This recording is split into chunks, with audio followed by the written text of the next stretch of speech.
साईं राम प्यारे बच्चों, आज हम यहाँ पर हमारी हिंदी अविरल की पाठ्य पुस्तक पाठ एक किरण इस कविता का आज हम यहाँ पर अध्ययन करेंगे। यह एक कविता है और इस कविता के कवि हैं सोहनलाल द्विवेदी।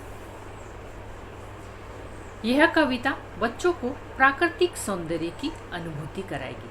जैसा कि आपको चित्र में दिखाई दे रहा है कि इस कविता में सूर्य उदय के मोहक दृश्य एवं उसके प्रभाव का वर्णन किया गया है।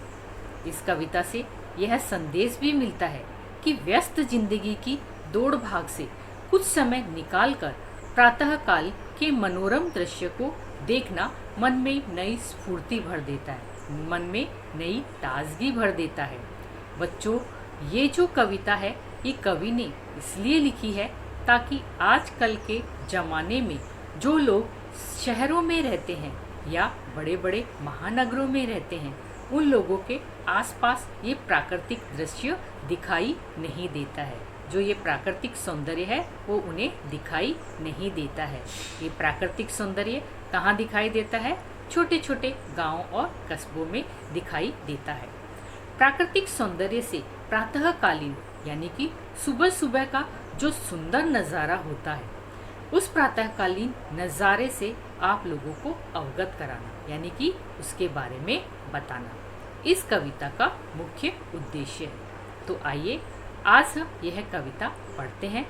कविता का नाम है एक किरण और इसके कवि हैं सोहनलाल द्विवेदी। एक किरण आई छाई दुनिया में ज्योति निराली, रंगी सुनहले रंग में पत्ती पत्ती डाली डाली।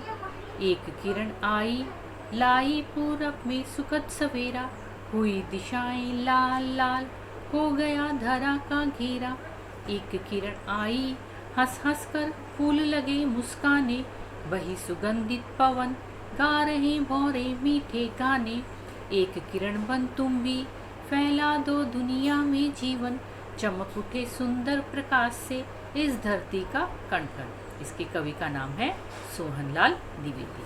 तो चलिए बच्चों हम पाठ की कविता की व्याख्या करते हैं। एक किरण आई छाई दुनिया में ज्योति निराली, रंगी सुनहरे रंग में पत्ती पत्ती डाली डाली। अब यहाँ पे बच्चों देखिए, रंग दुनिया यानी संसार, ज्योति यानी प्रकाश, निराली यानी अनोखी, सुनहले यानी सोने जैसा रंग। तो यहाँ पे बच्चों देखिए, जब सूर्य की जब एक किरण धरती पर गिरती है तो उसकी किरण से दुनिया यानी संसार में एक अनोखा प्रकाश छा जाता है। सूर्य की जब पहली किरण धरती पर गिरती है तो दुनिया में एक अनोखा उजाला फैल जाता है। किरणों से सूर्य की जब किरणें पृथ्वी पर गिरती है तो वहाँ पर सारे जितने भी पेड़ पौधे हैं सब हरे भरे हो जाते हैं। सूरज के सुनहले रंग से यानी कि गोल्डन रंग से, नारंगी रंग से दुनिया रंग जाती है। चारों तरफ उजाला ही उजाला हो जाता है। जब सूर्य उदय होता है तो उसका रंग पीला यानी नारंगी जैसा होता है। तो किरण के गिरने से चारों ओर प्रकाश ही प्रकाश फैल जाता है। शब्दों का अर्थ जानते हैं।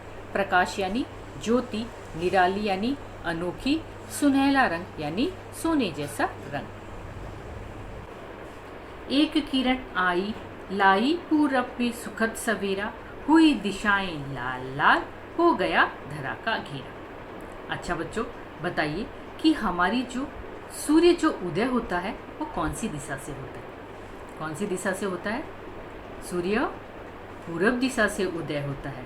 और अस्त यानी जब डूबता है तो वह कौन सी दिशा से में डूबता है? पश्चिम दिशा में डूबता है। तो बच्चों बताइए कि हमारी कौन कौन सी दिशाएं होती है? कौन कौन सी होती है और कितनी दिशाएं होती है? हमारी 4 दिशाएं होती है, पूरब, पश्चिम, उत्तर, दक्षिण। तो सूर्य जो उदय होता है वो पूरब दिशा से उदय होता है और अस्त होता है वो पश्चिम दिशा में अस्त होता है। एक किरण आई लाई पूरब में सुखद सवेरा। जैसे ही सूर्य की किरण पूरब दिशा से निकलती है यानी जब सूर्य पूरब दिशा से निकलता है तो वहाँ पर चारों ओर सुखद सवेरा छा जाता है।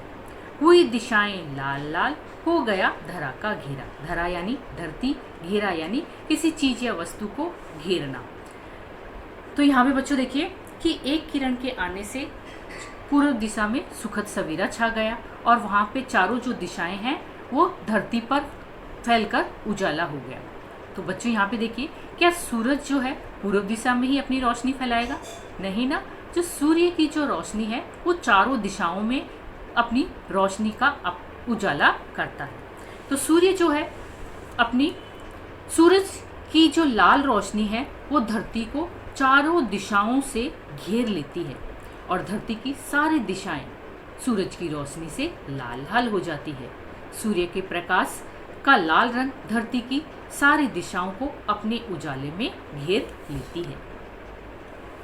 शब्दों का अर्थ जानते हैं। सुखद सवेरा, सुख देने वाली सुबह, धरा यानी धरती। एक किरण आई, हंस हंस कर फूल लगे मुस्काने, वही सुगंधित पवन गा रहे भौरे मीठे गाने। अब यहाँ पे बच्चों देखिए कि जब सूर्य की जो एक किरण, सुगंधित यानी खुशबूदार, पवन यानी हवा, जो सूर्य की जो किरण है वो पूर्व दिशा से निकलती है। तो एक किरण आई, हंस हंस कर फूल लगे मुस्काने। फूल पहले कली बनती है ना, फिर उसके बाद फूल खिलता है।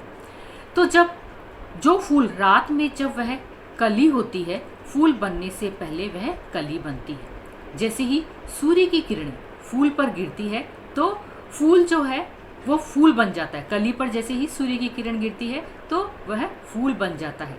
ऐसा लगता है कि मानो फूल सूरज को देखकर हंसने लग गया हो, मुस्कुराने लग गए हो, और फूल खिलने से फूलों की सुगंध में हवा मिल जाती है।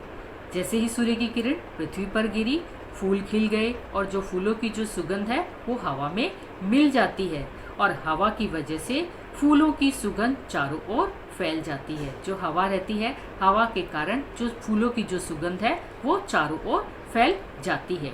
सूरज के आने पर भंवरे भी मीठे गाने गाने लग जाते हैं। सूरज की एक किरण के आने पर जो भंवरे हैं वो अपना मीठा गीत गाने लग जाते हैं। शब्दों का अर्थ देखते हैं। खुशबूदार, सुगंधित, खुशबूदार, पवन, हवा। एक किरण बन तुम भी फैला दो दुनिया में जीवन, चमक उठे सुंदर प्रकाश से इस धरती का कण कण। अब यहाँ पे बच्चों देखिए, एक किरण बन तुम भी फैला दो दुनिया में जीवन। यहाँ पे जो कवि है वो क्या कहना चाहते हैं कि आप भी सूरज की किरण की तरह अपने गुणों को, इस दुनिया को सुंदर बना सकते हो। आप अपने गुणों से इस संसार को, इस दुनिया को सुंदर बना सकते हो।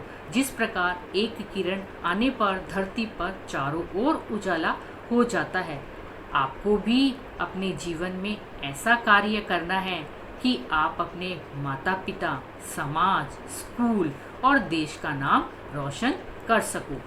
सूरज की किरणों के सुंदर प्रकाश से धरती का हर कण चमक उठा। जैसे ही सूर्य की किरणें धरती पर गिरी तो धरती पर जितने भी छोटे से छोटे टुकड़ों पर उसकी जो रोशनी गिरी, उससे धरती का हर कण चमक उठा और धरती सुंदर दिखने लगी।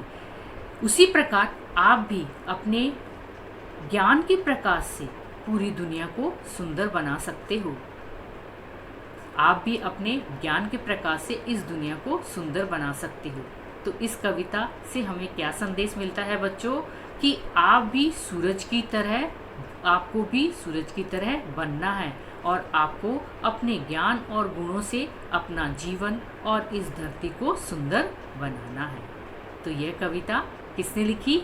कवि का नाम क्या है? सोहनलाल द्विवेदी। शब्दों का अर्थ जानते हैं। दुनिया, संसार, प्रकाश, ज्योति, कण कण, छोटे से छोटा टुकड़ा। इसी कविता पर आधारित अब जीवन मूल्य जानते हैं। प्रकृति की सभी चीजें मनुष्य के लिए एक वरदान है।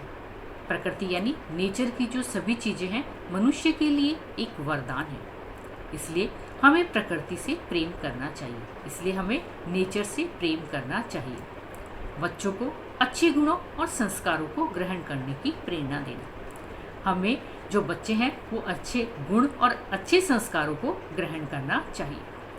छात्रों में सौंदर्य बोध से संबंधित भावनाओं का विकास करना, प्रकृति के प्रति प्रेम भावना विकसित करना। तो आज की कविता बच्चों हम यहीं पर समाप्त करते हैं।